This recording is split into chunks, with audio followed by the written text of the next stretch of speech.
عندي 51 سنة. متزوج بقالي من سنة 77. اتجوزت سنة 77. اتجوزت أنا عندي 17 سنة. معايا من الأولاد 4 ومعايا من البنات 2 وشغال صياد وأنا عندي 10 سنين. اللهم صل على سيدنا محمد. اشتغلت وأنا عندي 10 سنين وأنا عندي 51 سنة، بقالي 41 سنة شغال صياد والحمد لله يعني مستورة.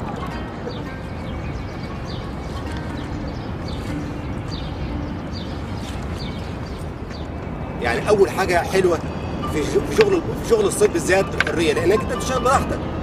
ما حدش هيقول لك لا اشتغل ولا ما تشتغلش. انا اشتغلت لنفسك قعدت لنفسك. ولكن يعني في ايام احنا بنشتغل كتير بس بيبقى فيه سمك، ولما يكون ما فيش سمك الانسان بيروح. انما لو انت شغال، لو الواحد شغال عنده واحد مستاجر يعني عنده واحد، غصب عنه هيشتغل، فيه ما فيش هيشتغل وغصب عنه. ولكن لما تكون انت يعني شغال في حاجتك وشغال لا عندك الحريه الكافيه، ما عندكش حد لا يعني ما فيش اي مشاكل مع اي حد. انا لو طلعت البر ببقى متضايق. ليه؟ لان ما خدش على الزحمه. انا عشت كلها في البحر وشغلي كله في البحر، فانا عندي الحريه الكافيه فعندي الحريه الكافيه عن اللي ماشي على الطريق. يعني حتى برضه لو واحد شغال حر برضه على البر مش هيبقى حر زي اللي شغال في البحر.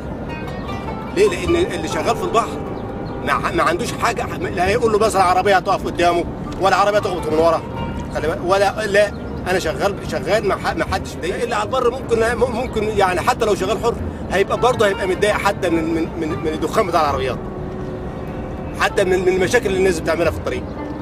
فهي احسن شغلانه واحسن شغلانه على مستوى المهن كله هي شغل الطب.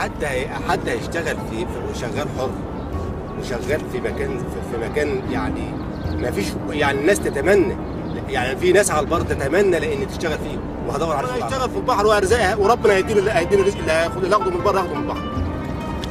فيبقى ما ادورش على شغل تاني. صحيح انا ممكن مثلا اولادي يدور على شغل تاني لان سنهم يوافق لان هم يشتغلوا على البحر. بس اشتغلت في البحر وانا بس صغير علشان عارف ان انا يعني لا مش متعلم. انا مش متعلم.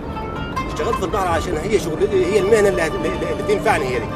فطبعا انا اولادي مش هيشتغلوا في البحر زي ليه؟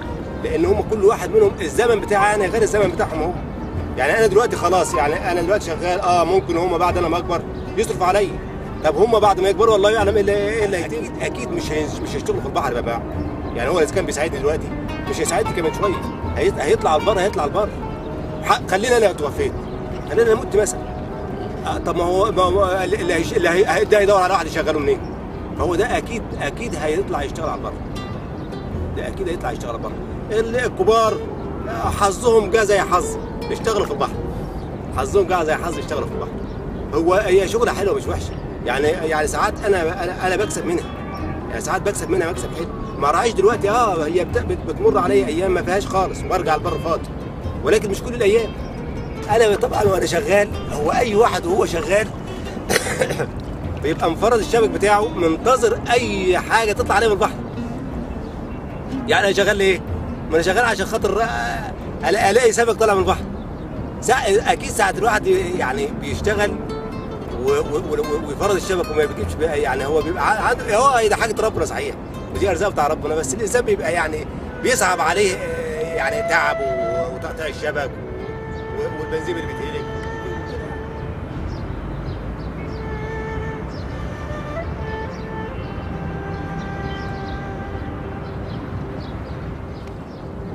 رمضان الله شكرا في المراكب على طول.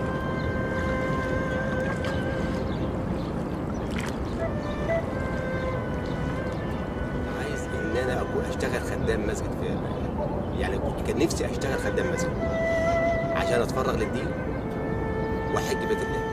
ده اللي انا كنت عايزه من الدنيا بس.